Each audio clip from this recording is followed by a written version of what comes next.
लाखों को तारा। इस महामंत्र का जाप करो, भवजल से मिले किनारा। नमो अरिहंताणं, नमो सिद्धाणं, नमो आयर्याणं, नमो उवछायाणं, नमो लोये सव्वसाहुणं। नमो लोये सव्वसाहुणम्। एषो पञ्चणमुक्कारो सव्वपावपणासनो, मङ्गलानं चे सव्वेशी पढमम हवै मङ्गलम्। नमो नमो नमो नमो नमो नमो नमो नमो। नमोकार मंत्र है न्यारा, किसने लाखों को तारा। नमोकार मंत्र है न्यारा, इसने लाखों को तारा। इस महामंत्र का जाप करो, भवजल से मिले किनारा। नमो अरिहंताणं, नमो सिद्धाणं, नमो आयर्याणं, नमो उवछायाणं, नमो लोये सव्वसाहुणं। नमो लोये सव्वसाहुणम्। एषो पञ्चणमुक्कारो सव्वपावपणासनो, मङ्गलानं चे सव्वेशी पढमम हवै मङ्गलम्। नमो नमो नमो नमो नमो नमो। नमोकार मंत्र है न्यारा, किसने लाखों को तारा।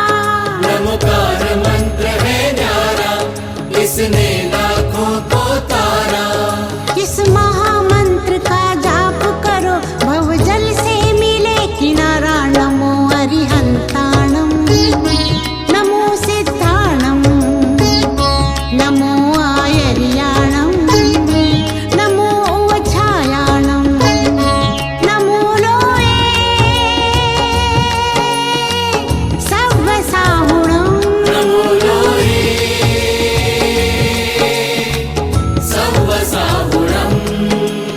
एषो पञ्चणमुक्कारो सव्वपावपणासनो, मङ्गलानं चे सव्वेशी पढमम हवै मङ्गलम्।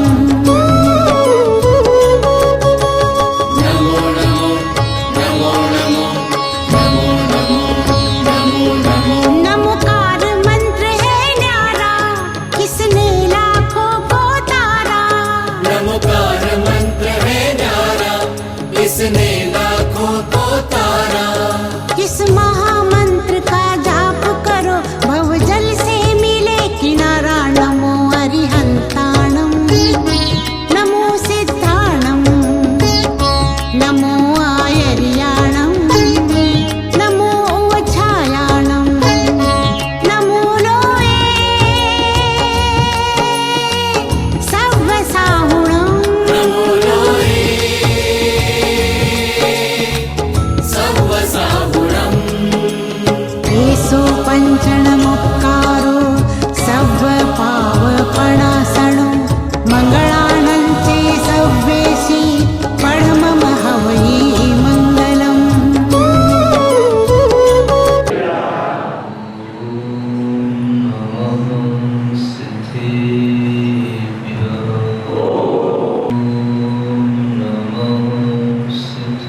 महावीर भगवान की जय। परम पूज्य कुंद भगवान की जय। परम पूज्य आचार्य श्री विद्याश्री महाराज की जय। महाराज की जय। महाराज की जय। प्रणमिमूण सर्वसिद्धे ज्ञानोत्तम भवेदति असंसारे दस दस दो दो वजने दस दो अणुपेरणं घोषे अधोम शरणमेवत् मण्ड संसार लोकमसुचित्तम् आसव संवरणे च धम्मं बोधिं च चिन्तेजो वरभवनयान वाहन शयनासन देवमणुवरायाणं नागपितु सजन भिक्षा संबंधिनो विविधियाणिच्चा। कला के लिए अध्रुव अंतरिक्षा का वर्णन इस गाथा के माध्यम से बताया था कि हमारा जीवन एक स्वप्न की भांति चलता है और हम लहरों में शाश्वतता की खोज करते हैं। जिसका जो स्वभाव है, अगर हम उस वस्तु को उसी रूप में देखें तो हम सम्यक ज्ञानी कहलाते हैं, और जिस वस्तु का जो स्वभाव है उसके यदि विपरीत रूप में हम वस्तु को जानते हैं, देखते हैं, तो हमारा ज्ञान मिथ्या ज्ञान कहलाता है। आचार्य कहते हैं इस संसार में सबसे बड़ी जो भूल इस जीव की अनादि से चली आई है वो क्या है? अनित्य मत्राण महं क्रियाभि प्रसक्त मिथ्याद्य वशाय दोष इदं जगज्जन्म जरांतकार्तम निरंजनाम शांति मजीगमस्तु। यह आचार्य समंतभद्र महाराज ने भगवान शंभवनाथ की स्तुति करते हुए स्वयंभू स्तोत्र में एक पद दिया है, और इस जगत की वास्तविकता को बताते हुए कहते हैं कि यह जगत अनित्य मत्राण अहम क्रिया है। जो अनित्य पदार्थ हैं उनमें नित्यता मांगता है, जिनसे हमारी रक्षा नहीं हो सकती, अत्राण जो हमारी रक्षा नहीं कर सकती, उनमें अपनी रक्षा मांगता है। और जो अहम अपनी वस्तु है उसको छोड़कर के पर वस्तु में अपनी अहम बुद्धि रखता है। बस ये तीन चीजें हैं जो सारे जगत में एक साथ चल रही हैं। अनित्य मत्राण अहम क्रिया प्रसक्त मिथ्याध्य वशाय दोष, और सारा जगत इन्हीं तीन क्रियाओं में आसक्त है। केवल किसी व्यक्ति विशेष की बात नहीं, पूरे विश्व के अंदर अगर कोई भी जीव है तो उस जीव का परिणमन इसी रूप में होता है। और उस परिणमन को सीधा करने के लिए आचार्य भगवंत उपदेश देते हैं कि जब तक हमारी बुद्धि में इस प्रकार का उल्टा परिणमन रहेगा, हमारा संसार चलता रहेगा। संसार बाहर से नहीं चलता, संसार अपने भीतर से चलता है। और संसार जो बाहर का है वो संसार तो हमेशा बना रहेगा। उस संसार को न तुम कभी मिटा सकते हो, न उस संसार को तुम कभी बना सकते हो। हमारा जो संसार है वो हमारे अंदर बसा हुआ है, और उस संसार का मुख्य कारण है हमारी अपनी बुद्धि का परिणमन, जिसे हम कहते हैं अविद्या, जिसे हम कहते हैं अज्ञान। और उसी बुद्धि के कारण से हमारा यह परिणमन बाहर की ओर निरंतर चलता रहता है, भीतर की ओर नहीं होता। उपयोग आत्मा का स्वभाव है, उपयोग आत्मा का लक्षण है, लेकिन उस उपयोग का उपयोग हम किस रूप में करते हैं, ये बहुत जानने की बात है। अगर हम उपयोग को संसार के पदार्थों में काम में लाते हैं तो हमारा उपयोग उसी प्रकार के कर्म बंधों के माध्यम से संसार की ही वृद्धि करता है। और अगर हम अपने उपयोग से अपनी आत्मा को देखते हैं तो हमारा उपयोग उन संसार के बंधनों से टूटकर अपनी आत्मा की उपलब्धि कर लेता है। आचार्य कहते हैं देव मणो रायाणम, देवों के भी महल होते हैं लेकिन वो भी अध्रुव हैं। हमें एक बात थोड़ी समझ में नहीं आई कि राजाओं के महल तो अस्थिर होते हैं, ठीक है, लेकिन यहाँ पर लिखा है कि देवों के भी महल, उनके भी शयन, उनके भी आसन, उनके भी जितने भी विमानों के पदार्थ हैं, परिग्रह हैं, वो भी सब अध्रुव हैं, जबकि वो तो शाश्वत होते हैं। देवों का सब परिग्रह शाश्वत है, फिर यहाँ पर ऐसा क्यों लिखा कि देवों का वह भवन, शयन, आसन भी अस्थिर है। पदार्थ बाहर का शाश्वत बना रहे उससे कोई मतलब नहीं, लेकिन पदार्थों को भोगने वाला शाश्वत नहीं रहता है। उन देवों के विमानों में भी लोग कहते हैं कि देव बन गए तो अमर हो गए, अमर, और अमरों का एक नाम देव है। ये लोगों ने कल्पना इसीलिए की है क्योंकि उन्हें देवत्व के ऊपर और कुछ दिखाई नहीं देता।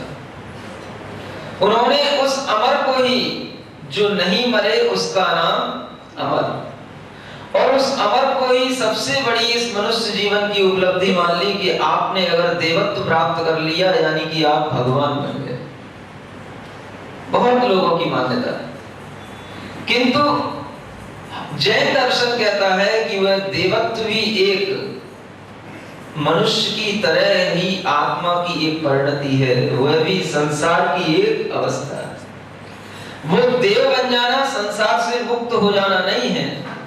कुछ दिनों के लिए ये बात अवश्य है कि वहां पर जैसे मनुष्य आदि गतियों में दुख मिलते हैं वैसे दुख वहां जीवों को नहीं मिलता। और देवों की आयु इतनी अधिक होती है असंख्यात वर्षों की कि मनुष्यों की अपेक्षा से तो वो ऐसा ही लगता है कि वास्तव में वो अब कभी मरेंगे, अमर हो गए, इसलिए उनको अमर कह दिया। लेकिन वस्तुतः वो अमर नहीं है।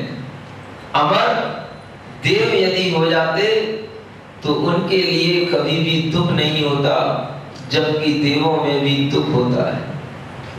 देवों में भी खान पीन होता है, भोजन होता है, भले ही उनका भोजन अमृत का हो लेकिन वह भी उनका भोजन है। और देवों में सब कुछ होता है लेकिन संयम छोड़ करके सब होता है, सब होता है, बस वहां पर संयम नहीं हो सकता। मनुष्य संयम को धारण कर सकता है और देव कभी भी संयम भाव को धारण नहीं कर सकते। सागरों पर्यंत की आयु तक वह अपना जीवन व्यतीत करेंगे लेकिन उनके लिए कभी भी संयम भाव उत्पन्न हो ही नहीं सकता। साक्षात अरिहंत भगवान के दर्शन करेंगे, बड़े बड़े रिद्धिधारी मुनि महाराजों के चरणों में बैठेंगे, लेकिन उनके जीवन में कभी भी संयम का भाव आ नहीं सकता। क्यों नहीं आ सकता? क्योंकि वह जिस विलासता में रहते हैं उस विलासता को भोगना उनकी मजबूरी होती है, वो उसको छोड़ के नहीं जा सकते। मनुष्य उस विलासता को छोड़ सकता है, मनुष्य के लिए विलासता को भोगना उसकी मजबूरी नहीं है। अगर मनुष्य के लिए भी विलासिता भोगना उसकी मजबूरी हो जाए तो फिर हमें उस मनुष्य को भी देव कहना पड़ेगा। बताओ, अगर आपकी मजबूरी हो रही हो कि हम किसी भी परिग्रह को छोड़ नहीं सकते और हमारे लिए वो परिग्रह भोगना अत्यंत आवश्यक है, तो फिर हम आपको भी देव कहने लगे। देवों की तरह मनुष्यों की मजबूरी नहीं है, क्योंकि देवों की परिणति उनकी देव गति के कारण से होती है और वहां पर वह संयम ले नहीं सकते, क्योंकि उनके शरीर की प्रकृति इस तरह की रहती है कि उन्हें किसी दूसरे पर कभी भी डिपेंड होना नहीं पड़ता। जब भी उन्हें भूख लगती है उनके कंठ से आहार झर जाता है, लेकिन मनुष्य के लिए ऐसी कोई भी उपलब्धियां, ऐसे कोई भी साधन उपलब्ध नहीं है। मनुष्य को तो प्रयास करना पड़ेगा और मनुष्य को भोजन के लिए पराधीन होना पड़ेगा, किंतु देव गति में वह देव परिणति ऐसी है कि वह महल तो शाश्वत बने रहेंगे, लेकिन वह देव भी वहां से चला जाता है। एक दर्शक होता है और एक दृष्टा होता है। हम जब किसी फिल्म को देखने जाते हैं या हम जब इस दुनिया को देखते हैं तो हम दर्शक बन करके देखते हैं, दृष्टा बन के नहीं देखते। दर्शक उत्सुकता के साथ में देखता है और दृष्टा साम्य भाव से उस पदार्थ को देखता है। दर्शक अपनी इच्छा से उस पदार्थ को देखने के लिए प्रयास करता है और दृष्टा उसके सामने जो आ जाता है वो उसकी नजरों में दिख जाता है। अगर हमारी दृष्टि में एक दृष्टापन आ जाए, जैसा दृष्टापन आंखों का स्वभाव है, आंख सब कुछ देखती है लेकिन वह ग्रहण कुछ नहीं करती है। बताओ, आपकी आंखों ने कितने ही दृश्य देखे होंगे और अपने जीवन में अगर हम उन चित्रों को देखें, चाहे वो मनुष्य के ओरिजिनल हो या फोटो हो, कितने कुछ पदार्थ इस आंखों के सामने से गुजर गए, लेकिन इस आंख ने कभी कुछ ग्रहण नहीं किया। आंख का स्वभाव केवल देखना है। जब आंख का स्वभाव केवल देखना है तो फिर उस देख करके रखने का स्वभाव किसका है? हम आंखों से देखते हैं और आंखों से देख करके रखने का भाव जो आता है वो किसका है? वो भाव मन का है, आंखों का नहीं। देखो, इंद्रियां बहुत सीधी हैं, उनका जो काम है वही करती हैं। आंख केवल देखती है, उस आंख के पास में कोई भी पदार्थ स्थायी रहता नहीं है, सब कुछ उसके सामने से निकल जाता है, लेकिन पकड़ने का भाव कौन करता है? मन करता है। कैमरा आंखों में भी है, लेकिन वह कैमरा देखता है, पकड़ता नहीं। ये कैमरा पकड़ता है, आपका कैमरा पकड़ता है, क्योंकि आपकी आदत पड़ी हुई है हर वस्तु को पकड़ने की, हर क्षण को कैद करने की। हमारे अंदर जो भरा रहता है, हम दुनिया को उसी रूप में देखते हैं। हम भीतर से कैद हैं, हमें लगता है कि हम इस दुनिया को अपने में कैद कर लें। हम भीतर से बंधे हुए हैं, हमें लगता है कि हम इस दुनिया को अपने में बांध लें। बंधन हमारे भीतर है। हम अपनी रुचि के अनुसार इस दुनिया का परिणमन करते हैं और उस परिणमन में हम खुश होते हैं। कभी भी आंख का कैमरा कोई भी पदार्थ अपने पास में रखता नहीं है, कोई रिकॉर्ड नहीं है। रिकॉर्ड तो है महाराज, हमें मालूम है, हमने कल कुछ देखा था, आज सुबह भी हम जो देख करके आए वो भी हमें अभी तक हमारी आंखों में रिकॉर्ड है। वह भी रिकॉर्ड आपकी आंखों का नहीं है, वह मन का है। और उस मन के रिकॉर्ड में सब कुछ टैप होता चला जाता है, लेकिन आंखों का स्वभाव केवल देखने का है।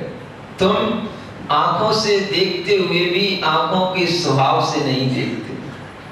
दर्शक जिस तरह से उत्सुकता पूर्वक देखता है और दृष्टा केवल साम्य भाव से देखता है।